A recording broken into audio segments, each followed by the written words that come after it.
Okay, what's up, everybody? Good morning. Welcome to a hump day edition of Morning Scone, presented by Brock, Baton Rouge Orthopedic Clinic. You need an orthopedist, go to Brock. Parish Construction and Roofing. Visit parishbuilt.com, parishbuilt.com. And, of course, Restored Motions and restoredmotions.com. If you're in pain, Crystal Poche, book a session. She'll get you out of it. Restoredmotions.com. All right, y'all. Hope your morning is off to a great start. We did, in fact, record another episode last night of Locked on LSU. So that's going swimmingly so far. A new episode is live. So would highly encourage you, if you haven't done so yet, to please go subscribe up to, please subscribe to Locked on LSU, favorite podcast app or on YouTube. All right, we'll say some good mornings here. Tigers get a commitment from Chris Stanfield from Auburn. All y'all have been waiting for LSU to get Power 5 commitments. Well, they got one. Stanfield was a top 100 overall player in the country 2 years ago, 2-year starter in the outfield for Auburn. Do we think we should button this second one? What do y'all think? Y'all are always my gauge. All right. Like, I feel like I'm talking to my brother or my sister. Button that second one or unbuttoned? What do y'all think? Let me know. Buttoned or unbuttoned? Sure, it is a little flowy, isn't it? I'm losing weight, actually. So the life changes made with all the Gary Brecka stuff. I'm working out every morning, taking my supplements, breath work, cold plunges, all that sort of stuff. So it's probably one of the reasons why this looks a little flowy. I'm dropping weight. Okay. Bubba and Jason saying unbuttoned. Okay. I think Morning Scone is a little bit, air text or whatever's comfortable for you. See, I like that answer. Probably like that answer better. I do like the honesty here, Jason. I like the honesty, Bubba. But I do think it's kind of just how you wear it, right? Okay. So Chris Stanfield picks LSU. Think of this as a replacement for Paxton Kling. Elite speed, plus defender. Hit 276 at Auburn last year, so not great with the bat, but still better than what you got from Kling a year ago. Also, a better bat and better outfitter than Josh Pearson. Now, we love playoff Josh Pearson. Talked about that many, many times. Love playoff Josh Pearson. But the reality of Josh Pearson is he's got to be more consistent offensively if he wants to have a spot in the everyday lineup. I know that's wild to people, but when you go through the numbers, they tell the story. Josh Pearson, and that's in to say Pearson won't play. It's just to say that he's got to prove he can do it consistently. So Pearson, his freshman year, hit 299. Last year in the championship season, 226. And this year, 244. He is a career 256 hitter at LSU. That's what he is. He's a 256 hitter. So he's a 250 hitter. So he's got to be able to hit a little more consistently to lock up a spot, because Stanfield is a high-end defender, and if he's and when he gets on base, he can steal a base for you. Anyway, so think of that more as a replacement for Paxton Kling, some depth in the outfield. Also gives you another right-handed bat in the outfield. So, okay, let's say some good morning, see what y'all got. You know the drill. If you're there on YouTube, smash the like button, subscribe to the channel, Facebook. Go ahead and follow the profile. Again, keep reiterating, I know we have new people that watch every day. For a long time, we were live on the Facebook page, my professional page. Now, Facebook changed some stuff with their algorithm, et cetera. So I'm going live from my profile.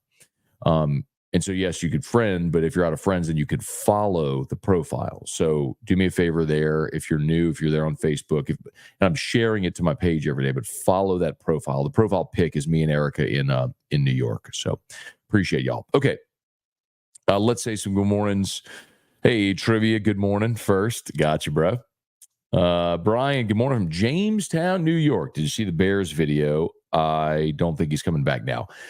Yeah, so talking about Bear Jones. So the MLB draft combine is going on right now, and you had a handful of LSU Tigers that were invited out to it, and Bear Jones had put on a big-time power display at the draft combine, but that shouldn't be a surprise to anybody. Like, we know what Bear Jones is. And we know what in the world.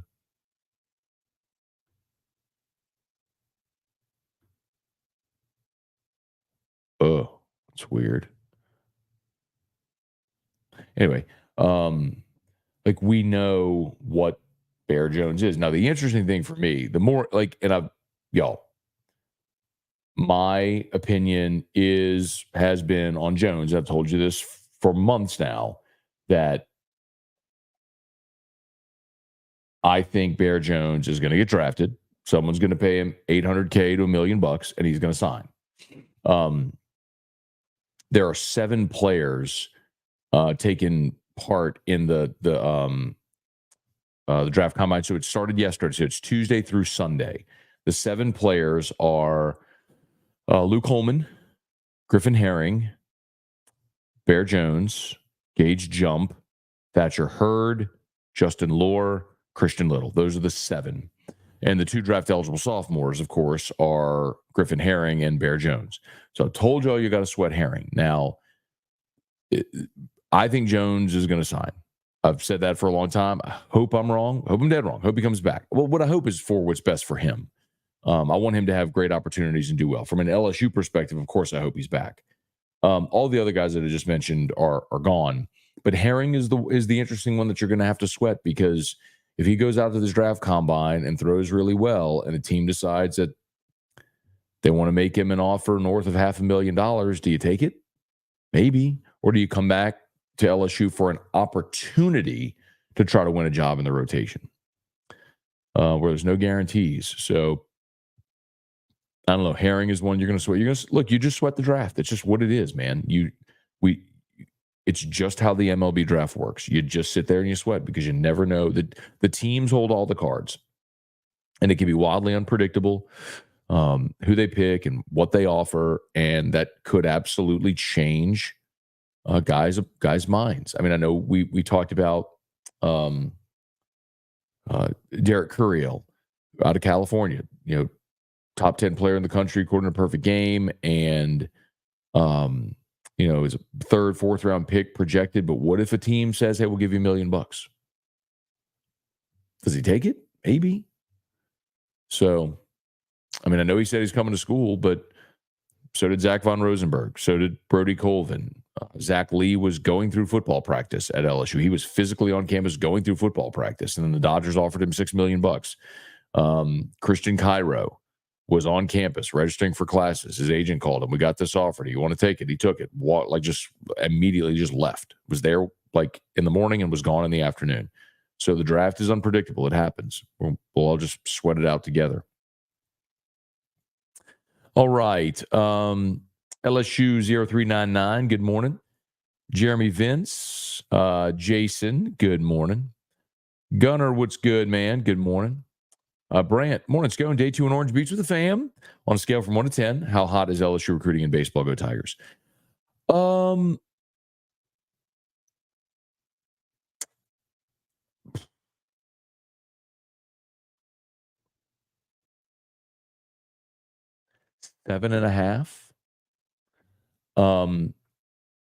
You needed arms. I mean, you've lost from eligibility and portal 10, 12 arms already. So you have to replace them with numbers. And so you've done that. And you replace them with real arm talent. Chandler Dorsey was a closer who throws 97, South Florida.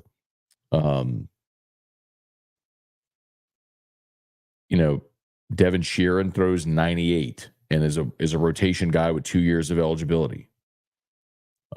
Zach Cohen is an innings eater who was a front end of the rotation guy for Wofford, who maybe is your number 3. We'll see. Or maybe number 2. We'll see. Maybe he's a mid relief innings eater. But you've gone and gotten arms, and you've gotten arm talent. So I think it's really good. I think you still have to address your infield. We'll see what happens with Gavin Killen, but I'm very uneasy about it. And I'm not. Sometimes I tell you, I'm telling you the story without telling you. This isn't one of those cases. I'm not telling you LSU won't get the Louisville shortstop. I'm just telling you, I'd have felt much better if he had committed coming out of his visit. And if he's saying he still wants to visit A&M, well, or he says he's visiting one more school when their season ends. Well, he's already visited Tennessee and Vanderbilt and now LSU. Well, the only other school he's going to visit is A&M. So if A&M opens up the checkbook to get him, I mean, you have a Braden Montgomery situation where the kid may want to come to LSU, maybe a better opportunity at LSU, but if someone's going to pay you $750,000, I get it. Jesse, good morning, Matt. I agree with Brando's take on the political side of college football and school like Kansas going 10-2 and being left out. Well, here's the thing, Jesse. If Kansas goes 10-2, and thanks to Tim Brando, was Timmy B and I had coffee yesterday morning, was meeting on some stuff, and then and then he went and had lunch with Dale Brown, and then afterwards, he came before he went back to Shreveport. He popped in studio and did a couple segments with me, so it was great to see Timmy be in studio. But yeah, I asked him. I wanted Tim's perspective. Obviously, Tim spent 18 years, with the SEC on CBS, and then is now going to year 11 with Fox, which I didn't realize had been that long. But that's Big 12, Pac-12, Big 10 that he's covered. So he's got great perspective on UCLA, USC, Oregon, Washington going to the Big 10, Utah, Arizona, et cetera, going to the Big 12, and how those teams may fare. So we had a good conversation about that yesterday. We did kind of talk about the, but here's the thing that kind of perplexes me, right? When people start talking about the playoff and so-and-so goes 10-2. I don't think we realize how few teams actually win 10 games in the regular season. Like, for example, this was last year going into the playoff, right? There were 12 teams that won 10 games. 12, okay? That's it. Michigan, Washington, Texas, Bama, Florida State, Georgia, Ohio State, Oregon, Missouri, Penn State, Ole Miss, Oklahoma. Forgive me, actually. That was your top 12. Louisville was 10-3. They lost the conference championship game. And then Iowa was also 10-3 and losing their championship game. And then you had Liberty and SMU, but my point is, and they were way down in the rankings, but that would be like your G5. I'm talking about if you're looking at large spots, right? I just look at a situation where I think it's going to be much easier to decide. Now, you talk about the brands. Okay, we just ran through that list. If you get to like the final spot, right, and your G5 representative, your Power 4 are all going to be represented, then you have your at-large spots. Well, if it comes down to 10-2 Oklahoma or 10-3 Louisville, who's 10-2, lost the ACC championship game, well, yeah, I mean, my guess is 10-2 Oklahoma out of the SEC this year, or even last year in the Big 12, would get the nod. Does that mean that they're only getting the nod because of their pedigree? No. But are they more deserving? Probably. But we'll see. I mean, I just don't think you're going to have this like glut of 10-win teams that are staunchly deserving for a roster spot, or for a playoff spot. I just don't think it's going to be as there. Don't get me wrong. There's going to be teams that get left out that are going to be disappointed. That's going to be true in every reality. I mean, you have 68 teams in the men's basketball tournament. Every year you have the snubs and everything like that. So for certain, there will be teams left out and disappointed. I'm just not going to be sympathetic, toward them at that point. The more you expand the field, the less sympathy you have to a team that's left out because you had your opportunities. Hey, Matt, good morning. Apparently I'm in trouble at the post office. I didn't come into work on my day off. Accused me of stealing overtime by being slow. Okay. Matt, I'm sympathetic, but it is morning scone. So we're going to avoid the bird flipping emoji. Save that for nightcap. Hope it gets better, man. Cajun Country, Stanfield seems like he's more for depth and experience. Between Brown, Larson, Curry, Pearson seems crowded. Okay, so I just ran through it with Pearson. I'm not telling you definitively that Josh Pearson's starting. I mean, Stanfield is a better defensive outfielder than Josh Pearson, period. In fact, of all the guys you just listed, Pearson would be the least talented defensively. And Pearson's a career 250 hitter. Stanfield was a better hitter last year in the SEC than Pearson. So I love playoff Josh Pearson. I love the clutch moments he's had. But you have to acknowledge what he is. And Stanfield is a more talented player who actually has played better than Josh Pearson.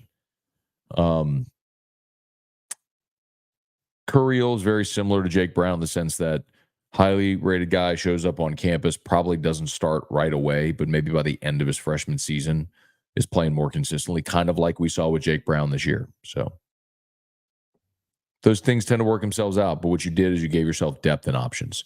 You just rattled off that list. Brown, Larson, Pearson, Stanfield, Curiel. Got a lot of good options there among that group. All right, y'all. Club Ruckus, what's good? Thanks for being there. Facebook messed up when they changed to Meta. Yeah, I don't understand. I mean, everybody still calls it Facebook, but it's just you have one of the greatest brands in the world. Why would you change it? I don't understand. But then again, Mark Zuckerberg's a gazillionaire, and I'm not. Tiger Diver, Brad David, for all of the flaws Les had, would you agree he left Ed a great roster? Yes. Brad, I did an interview yesterday with Mike Morgan. If y'all know Mike Morgan, you see him on the SEC Network a lot. Him and JC Sherbert do a show together.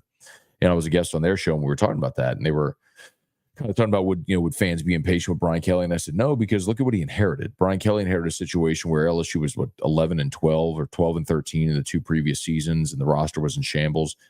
Ed Ogeron inherited a great situation. It's one of the greatest misnomers when people say that Ed Ogeron built LSU into a championship. No, he didn't. Like, Ed Ogeron inherited an incredibly talented team in 2016. I run through it all the time. Your running backs were Leonard Fournette, Darius Geis, and Darrell Williams. Your receivers were Malachi Dupree, who was a 5-star, DJ Chark, and Russell Gage, 2 NFL guys. Your tight end was Foster Moreau, NFL tight end. You had Will Clapp on that offensive line.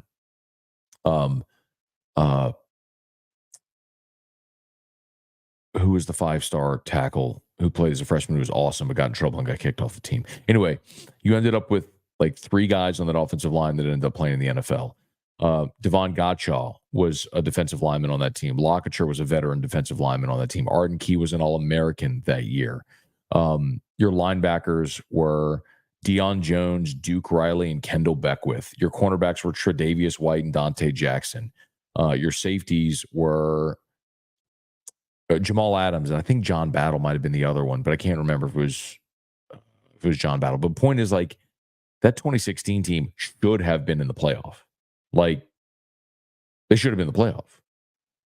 Les screwed the pooch. They lost 2 games in the first month of the season. Ed they couldn't score against Bama. They lost 3 games, and they lost the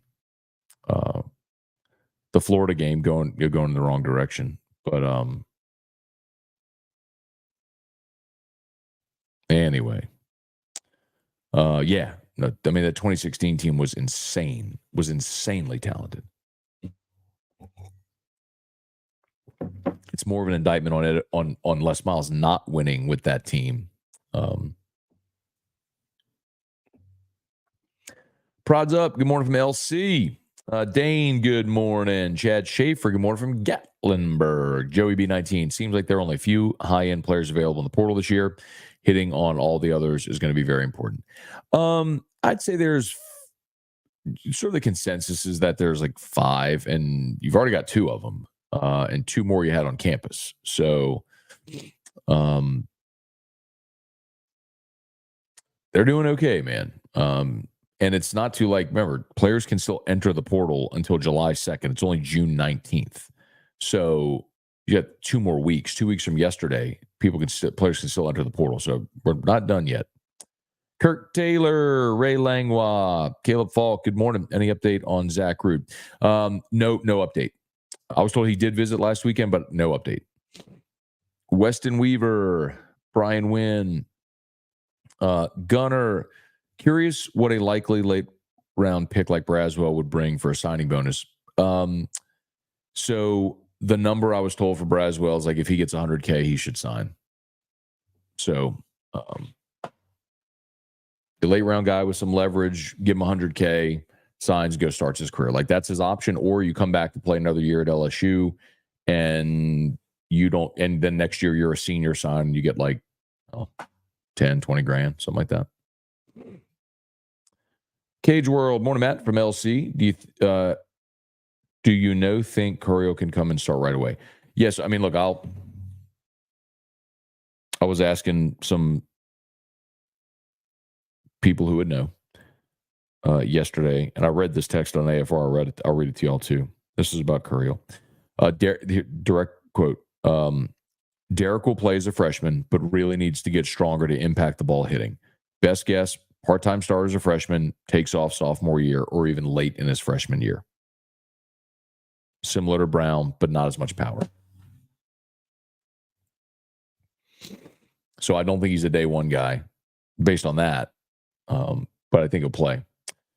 James McKinney, and by the way, that's provided you get him to campus. Like I get it. I know what he said. I know he said that but he put on social media that he's withdrawing from the draft. You can't formally withdraw from the draft. There's no such thing. Like an MLB team could draft me if they wanted to. They can draft whoever they want. You see that. They'll draft guys in other sports and stuff like that with late round picks. So you don't formally withdraw. He's just told teams, hey, don't draft me. Well, doesn't necessarily mean that's going to stop teams from calling him during the draft to say, hey, would you take X here? And we'll see. Ray, can't overreact until actual draft is over. Freak out when you need to, not before. It's true. ZVR technically came to school. He did. He came back to school to play football, which is a great story, man. Was a great punter at LSU, and ended up winning a national championship. And I always enjoy talking to Zach. I mean, talked to him about doing some media and some content with us after his playing time was done. But yeah, I mean, that was a guy who, and he's talked about it. Like he was coming to school, and then was it the Brewers who drafted Von Rosenberg. The Brewers.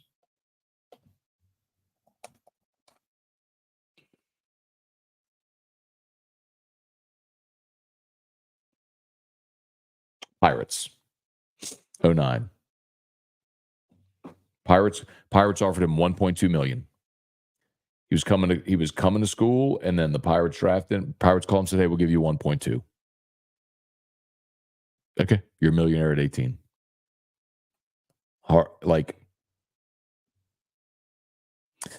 Let's see. Jason watched Herring's outing from the Cape Cod League. He's sitting 91, currently only 2 pitches through 3 changeups, which were fine. Feel like LSU is the move here. We'll see. It's a matter of does he want to be a bullpen guy or does he want to be a starter? Let's see. Rick Kelly. Matt, yesterday Musso said one of the top wide receiver targets is also looking to play baseball and met with Jay when he was on campus. Who is he talking about? Yeah, give his name.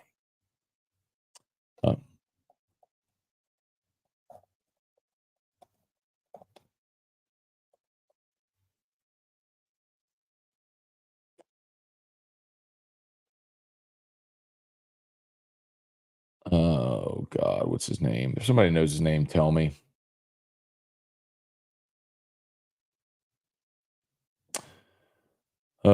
What's his name? I even saw the photo shoot. We talked about him yesterday with Shea Dixon. Anyway, I forgot his name. Sorry. My apologies. Tim Forche, Larry Garner. Let's see. Take $800 million in the pros, take a chance to start, potentially get hurt, destroy your pro chance. You're right. It's a gamble. I would sign pro. So if you're talking about Griffin Herring, he's not going to get $800K. The number I was told top end for a reliever would be $500K. So really the question is, do you take, and that's top end, do you take $500K or less and go start your pro career? Or do you come back for an opportunity to start, maintain your leverage next year? Because then you'd still be a junior. Yes, you could get injured, but in theory, the same opportunity would be there next year for Herring that's here now. Brad David, how much weight have you lost? That's a personal question, Brad. No, I need to go weigh myself. I don't weigh myself every day, but I was up around 238, and last time I weighed, I was about 227. So I might be below that now. So probably about 15 pounds, I would think, probably around there. So feeling good, man. Feeling really good. Feeling strong. Rick, good morning. Been busy, missed the live shows. Insight is most appreciated, spot on. Looking forward to the next Bama burning.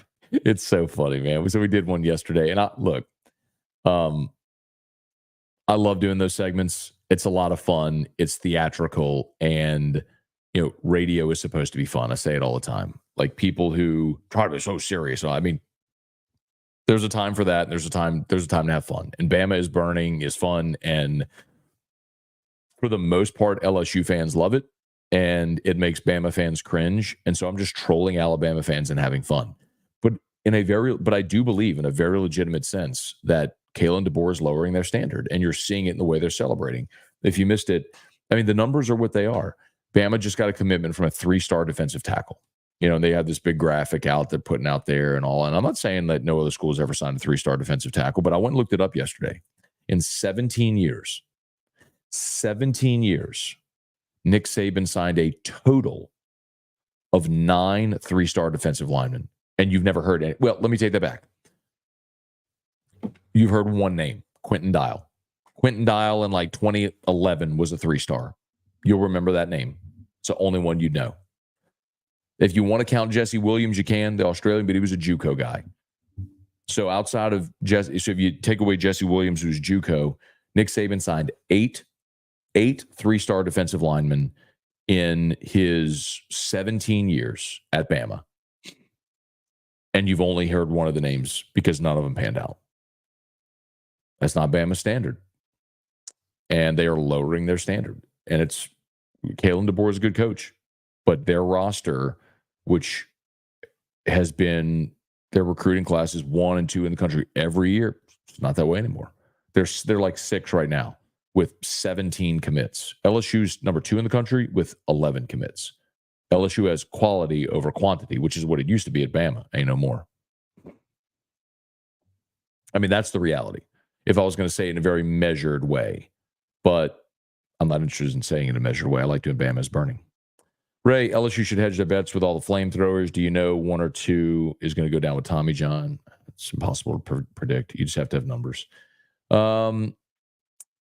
Jordan, morning, Matt, from the hospital. It's my new baby girl. All right, Jordan. Oh, happy day, man. Hope mom and baby are doing awesome. Congratulations to y'all.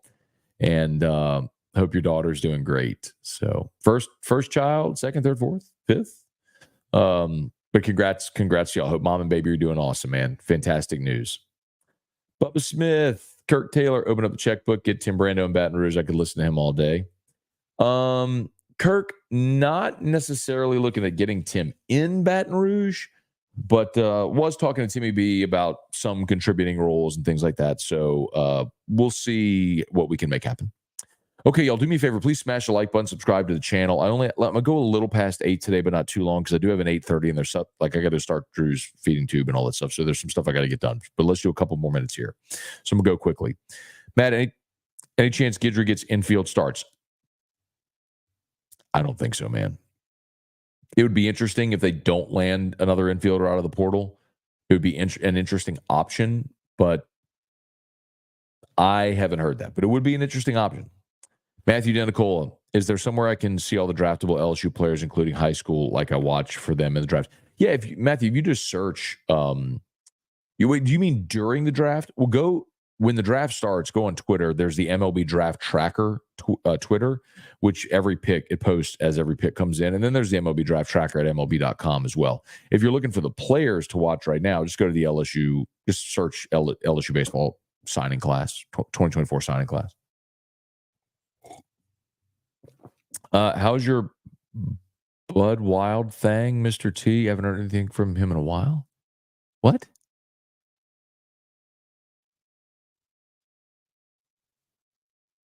How's your Bud Wild thing, Mr. T? Sorry, man. I'm not sure what you're asking. Hey, Gordy, good morning, Matt. Can you play a song on that guitar? Let's see. Gordy posted that. Oh, that was 16 minutes ago. He's probably not here anymore. Yeah, Gordy, I can. I've done that before. I just don't think anybody wants to hear that. Gordy, if you're still there, bark twice in Milwaukee if you're in Milwaukee. Oh man, there's a spammer in the chat. I need to go ban this person. How do I do that? Hang on. I need to go ban this spammer. Hey Gordy, if you're still there, let me know and I'll grab my guitar. Or if you would like for me to play a little ditty, just put yes or no. I do want to go ban this person in the chat real quick, the spammer.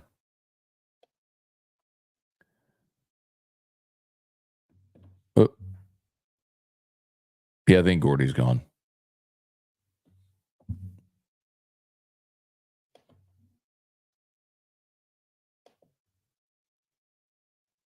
Okay. I banned that account from the stream. So those should be done. But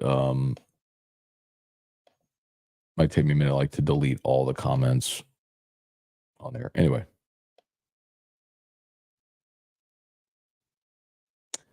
Man.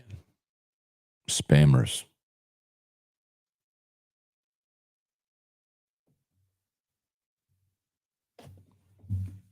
Okay, y'all. I don't know. Have we lost everybody?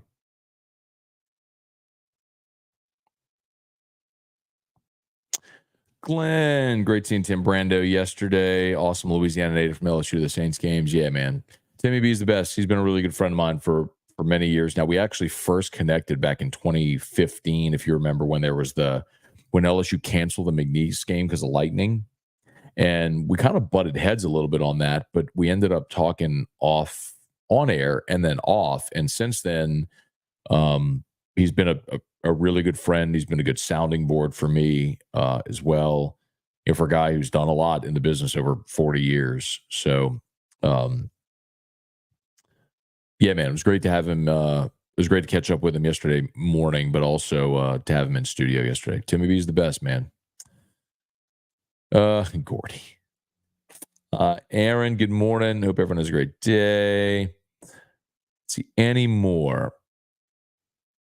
Any more. Matt said, is the former Tennessee third baseman Zane Denton an option in the portal?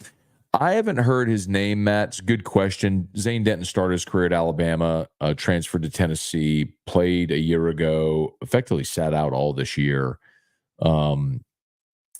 But it would be an interesting option. The thing about Denton, though, is just he didn't hit.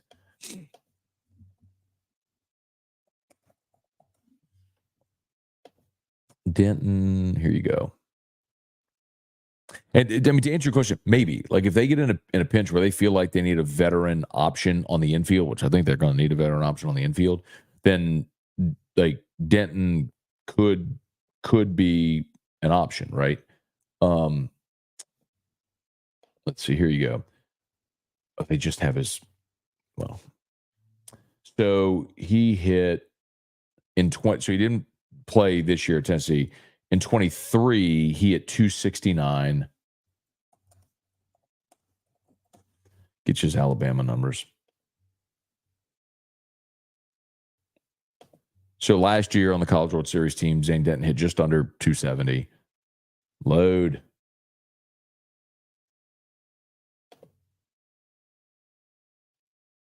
Here you go. In 2020 at Bama, he hit 220 as a freshman, only 13 games played. 21, he hit 308 with Bama.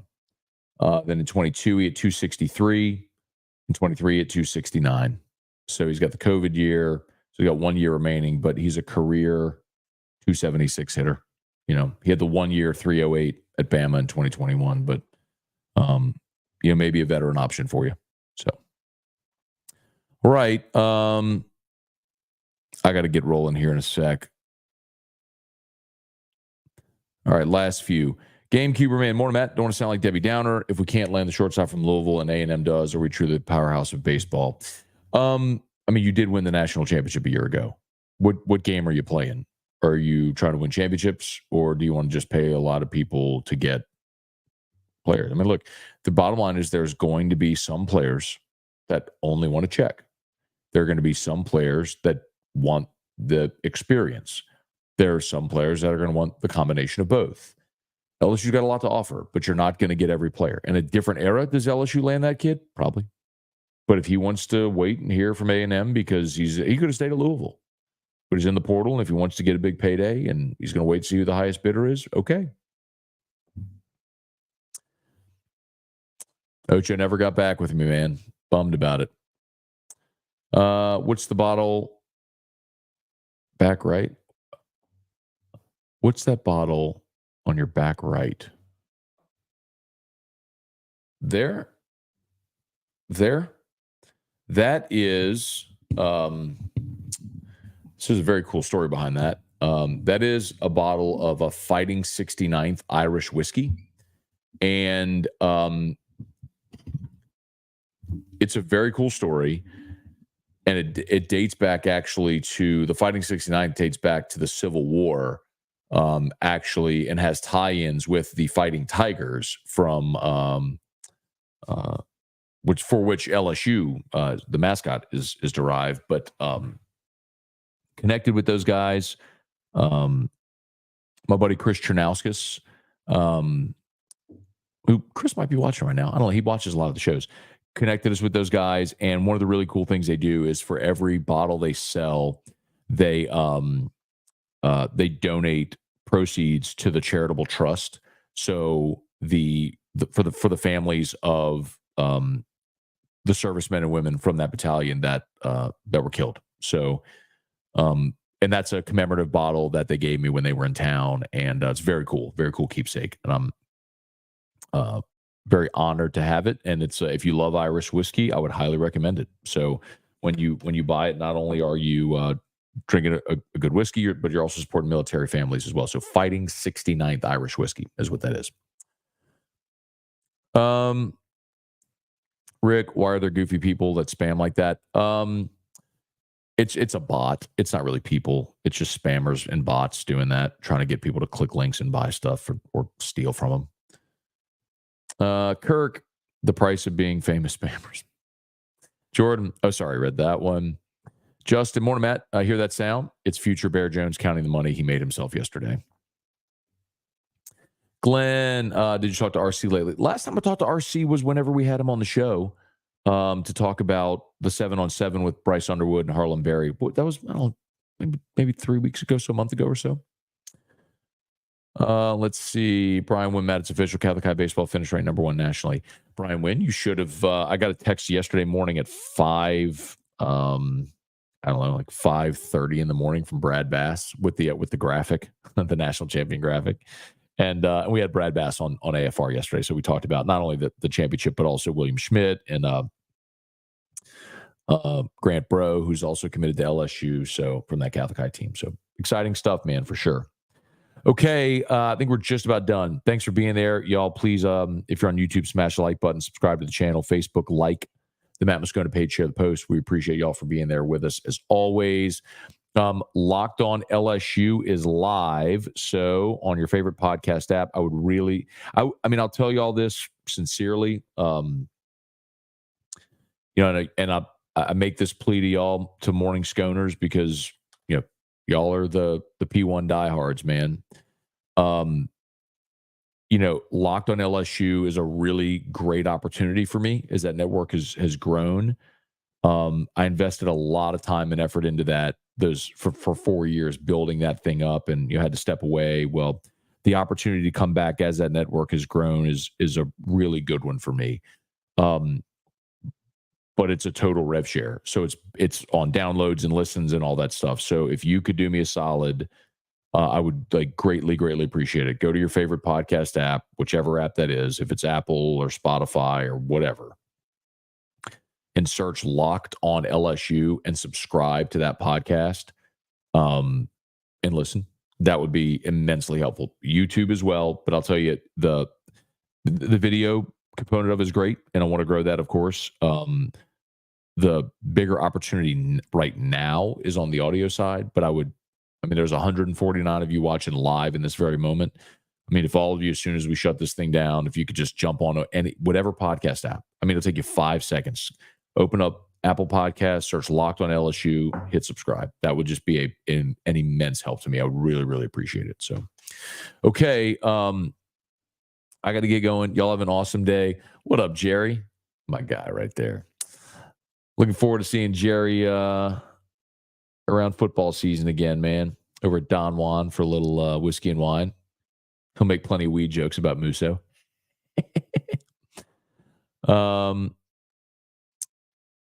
Let's see. Matt, how would you assess Jay's development #1 recruiting class? Kling, Brady, et al., Jones, Herring were a success. It's a good question, Joel. I got to bounce, but ask me that one tomorrow, Joel, and I'll do a little digging into each of the players and kind of get a better sense of the class itself, and we'll go deep dive into it. Last one, Kirk said, tell me about Supper Club. Want to take my wife there one night. Didn't post their prices. Makes me nervous. So, Kirk, you can what I tell people about Supper Club all the time is if you want to go get a piece of prime meat, prime beef, an awesome piece of fish, scallops, lobster, couple, an app or two, couple of sides, dessert, bottle of wine, you can do that for the same price you'd pay at any other fine dining restaurant, right? If you want, you can get, choice prime meat, for the same price that you'd pay at Ruth's Chris or something like that. Now, what they also have are super premium options that you can only get at Supper Club. Like I tell you all about, I've told you about the, they have this Omi beef. It's Japanese beef that's from this farm in Japan that's 400 years old. They fed it to the samurai. It's like the Emperor of Japan's favorite thing. And Supper Club is one of, they had to join an agricultural cooperative in Japan just to be able to apply to be able to buy this meat. That's how rare it is. You can buy that steak. Now that steak is going to cost $200. And I'm not saying that everybody should do it, but my point is you have that option. If you want to go there and have one of a kind, literally the experience you can't have anywhere else, you can do that. But you can also go and enjoy the vibe, the whole great, and pay roughly the same per head as you would at Ruth's or any other fine dining restaurant. So it's really all about what experience you want to have. Bro, I would recommend go get the veal parm. The new veal chop, the veal parm they have, of all the things I tried in that menu, the new menu items of the day, that's the thing I keep dreaming about. The steaks were awesome, but the veal parm was oh my God, it was incredible. Anyway, look, Gordy's back. I love Mrs. Donald Maria. Does she play pickleball with Carl the cat? That was the spammer. Wait, Gordy, I'm glad you're back. Hold on. I'll get my guitar for you, Gordy. Hang on. I lost my pick.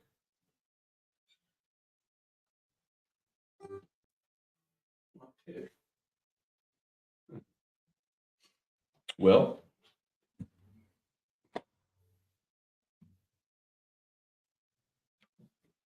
I seem to have lost my pick.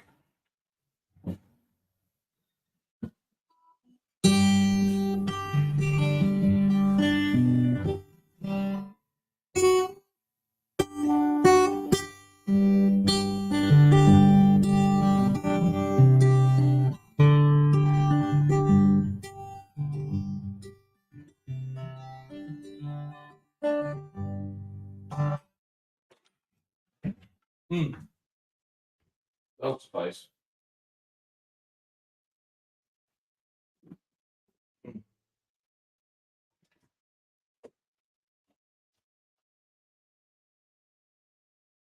Okay. That was a little Green Day for you. Good riddance, time of your life. It's just for you, Gordy. Good riddance. All right, I got to go. Y'all do me a favor. Smash the like button. Subscribe to the channel. Facebook. Go ahead and follow on the Matt Viscotta page. Locked on LSU is live, and we'll get to AFR at 3 o'clock. Deuces.